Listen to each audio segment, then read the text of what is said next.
नमस्कार दोस्तों, स्वागत है आपका फिर से एक नई वीडियो में। तो दोस्तों, बीएसएनएल कर्मचारियों के कमेंट बहुत कम आते हैं मेरे पास, क्योंकि बीएसएनएल कर्मचारियों को पता है कि थर्ड पीआरसी लागू होगी या फिर पेंशन रिवाइज होगा तो 100% उनको जो सैलरी है सब में इंक्रीमेंट फिटमेंट फैक्टर के अनुसार मिल जाएगा। लेकिन पेंशनर्स का जो मामला है थोड़ा सा पेचीदा है, क्योंकि उनको पेंशन बीएसएनएल नहीं बल्कि डोड देती है, यानी कि सरकार देती है। तो उनके डाउट और क्वेश्चन वगैरह बहुत ज्यादा रहते हैं कि भैया थर्ड पीआरसी लागू होगी तो हमें फायदा मिलेगा या नहीं। हम 2020 के बाद रिटायर हुए हैं, 2020 में रिटायर हुए हैं, हम थर्ड पीआरसी की इफेक्टिव डेट से पहले रिटायर हुए हैं, तो हमें थर्ड पीआरसी का कितना लाभ मिलेगा, हमें एरियर मिलेगा या नहीं, हमने वीआरएस लिया है तो हमें कितना फायदा मिलेगा। तो ऐसे बहुत सारे क्वेश्चन वगैरह रहते हैं, ठीक है। तो और आप जो भी वीडियो में क्वेश्चन करते हो, जो भी अपनी बेसिक बताते हो, बेसिक पेंशन बताते हो, बेसिक सैलरी बताते हो, उस हिसाब से यहाँ पर मैं आपके कमेंट का पूरा जवाब देने की पूरी कोशिश कर रहा हूँ, ठीक है। यानी कि आपको सटीक जवाब मिला है या नहीं, फिर से आप कमेंट कर दिया कीजिए, ताकि मुझे भी उस बात का अंदाजा हो कि मैं कितना परसेंट यहाँ पर सटीक जवाब दे रहा हूँ आपको, ठीक है। तो फिलहाल आज के इस वीडियो में फिर से मुझे कुछ कमेंट आए हैं जो पूछना चाहते हैं मुझसे। यही पेंशनर्स हैं, फैमिली पेंशनर्स है, और थर्ड पीआरसी लागू होने के बाद उनको क्या फायदा होगा, एरियर के बारे में क्या फायदा होगा, इन सभी की जानकारी मांग रहे हैं मुझसे कमेंट में, ठीक है। इन सभी की जानकारी जानना चाहते हैं। तो यहाँ पर सबसे पहले मैं आपको कमेंट बता देता हूँ कि क्या कमेंट की गई है। पहला कमेंट है जो कि किया गया है यहाँ पर बीएस पॉल मजुंदर कुछ ऐसा करके यहाँ पर नाम है इनका। इन्होंने कमेंट किया है, more than 2 pensioners of dot BSNL in our locally left this world without revision and pension. Also family pensioners of them left this world, resulting zero claimant.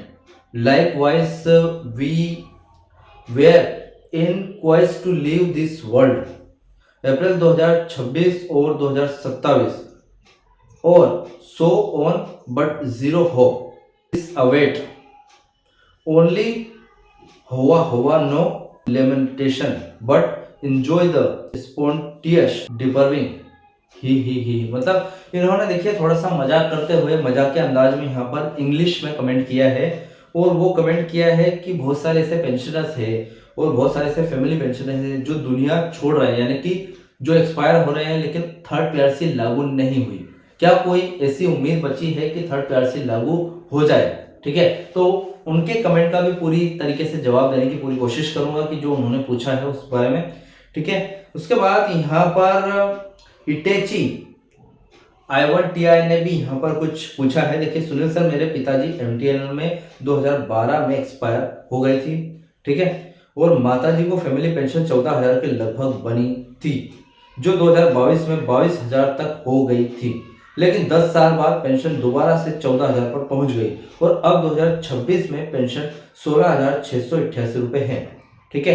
अगर थर्ड पीआरसी में पेंशन रिवीजन या फिर revise होती है तो pension कितनी बनेगी, MTNL pensioners को भी थर्ड पीआरसी का लाभ मिलेगा या नहीं, ठीक है। देखिए, ऐसा ही मिलता जुलता सवाल मुझे पहले भी आया था कमेंट में, तो मैंने उसको पूरा कैलकुलेट करके बताया था आपको। इस कमेंट को भी पूरी यहाँ पर इसका भी पूरा जवाब देने की पूरी कोशिश करूंगा, ठीक है। उसके बाद तीसरा कमेंट है जो कि है QRS खेतोर गेमिंग करके है कुछ इनका नाम, अब नाम तो नहीं है, लेकिन यहाँ पर ये पूछ रहे हैं कि सर, मेरे पिताजी 2022 सेवानिवृत्त हुए थे, 2015 में उनकी मृत्यु हो गई, यानी कि 2015 में वो एक्सपायर हो गए थे। अब मेरे माताजी को पेंशन मिल रही है, तो पूछा है कि बताएं थर्ड पीआरसी लागू होने के बाद उनको कितनी पेंशन वगैरह मिलेगी, ठीक है। तो चलिए, तीनों कमेंट्स का पूरा जवाब देने वाला हूँ, ठीक है। तो जो भी कमेंट है, पहला कमेंट है, ठीक है, पेंशनर्स बिना रिवीजन के दुनिया छोड़ रहे हैं, तो क्या कोई उम्मीद ऐसी बची है या फिर नहीं। कमेंट उन्होंने बड़ा किया है इंग्लिश में, लेकिन उसका छोटा सा अनुवाद यही बनता है हिंदी में कि पेंशनर्स दुनिया छोड़ रहे हैं बगैर रिवीजन के, उनके सामने रिवीजन नहीं हुआ है, क्या कोई ऐसी उम्मीद बची है कि रिवीजन अब हो जाएगा, ठीक है। तो देखिए, जवाब देता हूं मैं। देखिए, स्थिति यह है कि बीएसएनएल और एमटीएनएल में थर्ड पीआरसी का मामला अफोर्डेबिलिटी क्लोज, यानी कि जो सामर्थ्य खंड का नियम है, के कारण अटका हुआ है। सरकार का नियम यह है कि वेतन वृद्धि तभी होगी जब कंपनी मुनाफे में होगी, ठीक है। अभी पेंशनर्स के लिए राहत की बात यह है कि पेंशन रिवीजन को वेतन वृद्धि यानी कि पे रिवीजन से अलग करने की मांग कोर्ट और ट्रिब्यूनल में चल रही है, ठीक है। यानी कि अगर जो पे रिवीजन है और पेंशन रिवीजन अलग हो जाता है, तो दो पेंशन रिवीजन वालों को थर्ड पीआरसी से कोई मतलब नहीं, उनको एरियर वगैरह कुछ नहीं मिलेगा। उनका पेंशन रिवीजन डोट करेगी, यानी कि सरकार करेगी। अब सरकार करेगी तो वो सबसे पहले 7 सीपीसी के अनुसार करेगी, यानी कि 2016 में जो केंद्रीय कर्मचारियों का पेंशन रिवीजन हुआ था उसी हिसाब से बीएसएनएल जो डोट कर्मचारी, डोट ऑब्जर्व कर्मचारी है, उनका भी पेंशन रिवीजन उसी आधार पर 2.57 फिटमेंट फैक्टर के साथ किया जाएगा। ठीक है, अब उस हिसाब से अगर किया जाता है तो आपको 7 सीपीसी का लाभ मिल जाएगा और आने वाले 8 सीपीसी का भी लाभ मिलने की पूरी उम्मीद रहेगी। तो आपके लिए डबल फायदा है, बम्पर फायदा है, यानी कि 7 सीपीसी 8 सीपीसी का एक साथ फायदा मिलेगा और यहाँ पर थर्ड पीआरसी और एरियर का फायदा मिलेगा अगर आप डीलिंग नहीं करते हो तो। ठीक है, तो फिलहाल ये है। देखिए, तर्क यह है कि पेंशन भारत की संचित निधि जो कंसोलिडेटेड फंड ऑफ इंडिया से दी जाती है, न कि कंपनी के मुनाफे से, इसलिए उम्मीद अभी खत्म नहीं हुई है, कानूनी लड़ाई जारी है। ठीक है, तो भैया यहाँ पर पेंशन भारत सरकार देती है, कोर्ट केस में मामला भी चल रहा है, तो हो सकता है डीलिंग हो जाए। ठीक है, देखिए सेकंड कमेंट है यहाँ पर, एमटीएनएल में 2012 में डेथ हुई थी माताजी पेंशन, उनके माताजी की पेंशन कितनी मिल रही है? 16,688 रुपए।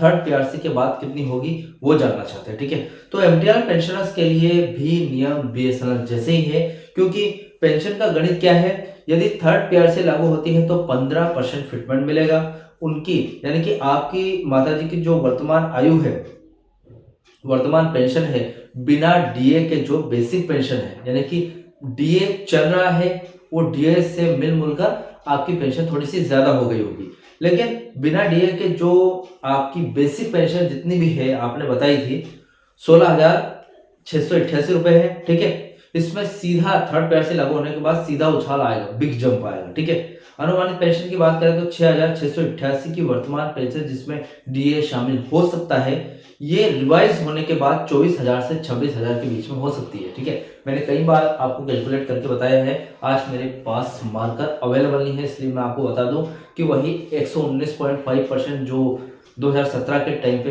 इफेक्टिव डेट 2017 के टाइम पे था, वही आईडीए आपकी बेसिक में मर्ज हो जाएगा और 15% फिटमेंट उसका निकल कर आएगा और जो अमाउंट रहेगा वही आपकी न्यू पेंशन रिवाइज होने के बाद, थर्ड पीआरसी लागू होने के बाद वाली पेंशन रहेगी। ठीक है, तो यहाँ पर 24 से 26,000 के बीच अगर आपकी 16,688 है तो नई बेसिक पेंशन जो सैलरी बनेगी वो बनेगी 24,000 से 26,000 के बीच में।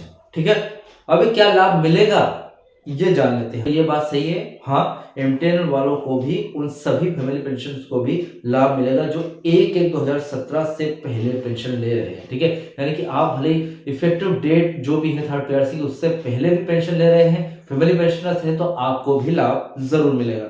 ठीक है, उन्हें 2017 से लेके अब तक का एरियर भी मिलेगा। एरियर यानी एरियर की बात करें तो एरियर भी जरूर मिलेगा आपको।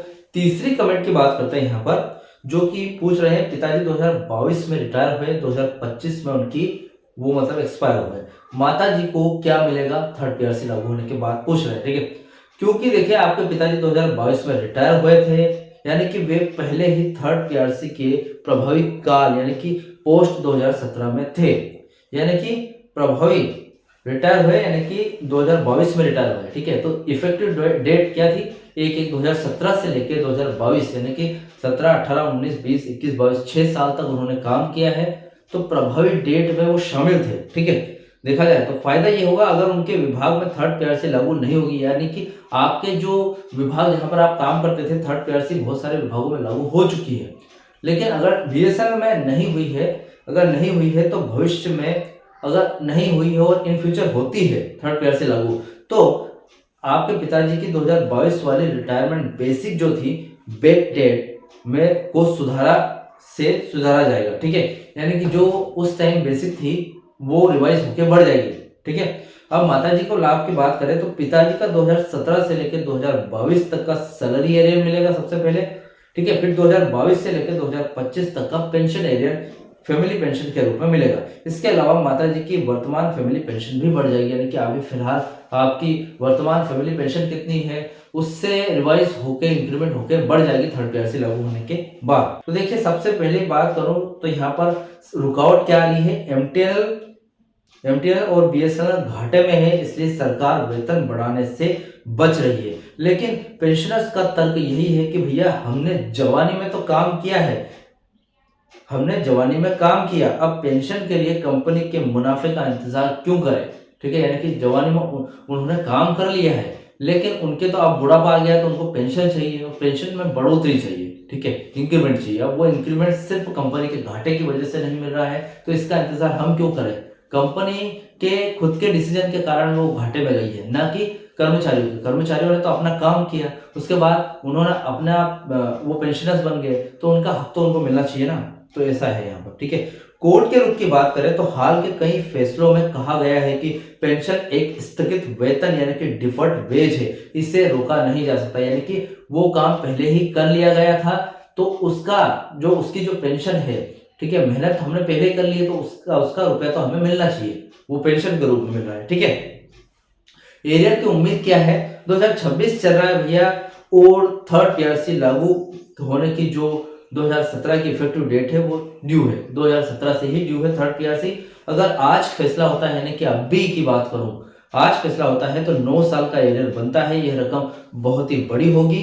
इसलिए सरकार और मैनेजमेंट फूंक फूंक कर कदम रख रहे हैं, यानी कि सरकार और मैनेजमेंट चाहते हैं कि ऐसा ना हो कि हम एक साथ एक मुश्त अगर इस रकम को दे दें, और यहाँ पर हो सकता है कि कर्मचारियों पर या फिर पेंशनर्स पर इनकम टैक्स का छापा पड़ जाए, या फिर ऐसे में क्या है कि कंपनी पर भी वित्तीय बोझ पड़ेगा एक साथ देंगे तो। ठीक है, इसलिए बीएसएनएल मैनेजमेंट चाह रहे हैं कि ये थर्ड पीआरसी या तो और डिले हो या फिर सीधी तरीके से निपटे, ऐसा ना हो कि कंपनी डूब जाए इसके चक्कर में। ठीक है, तो फिलहाल ये अपडेट थी।